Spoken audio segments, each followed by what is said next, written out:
আমাদের দুপুরের লাঞ্চ চলে এসছে। তোমরা চাইলে দেখতে পারো, তোমাদের সঙ্গে শেয়ার করছি। এটার মধ্যে ভাত, এটার মধ্যে আলু পটল দিয়ে ভাজা, এটার মধ্যে মাংস, এটার মধ্যে ডাল। জানি না কিসের ডাল, হয়তো মুসুরির ডাল হবে, মুগের ডাল।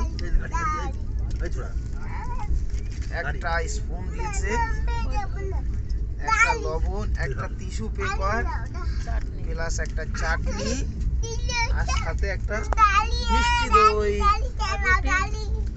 আর দিয়েছে সিলভার পেপারে করে মোড়ানো 2 পিস রুটি, সুন্দর করে বানানো।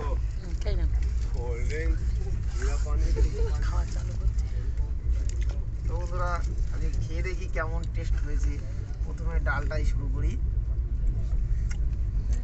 দারুণ দারুণ সুস্বাদু, খুব ভালো খাবার। তো মাংসটা ট্রাই করি। মাংসটা আরো টেস্ট। মাংসটা আরো দুর্দান্ত, একদম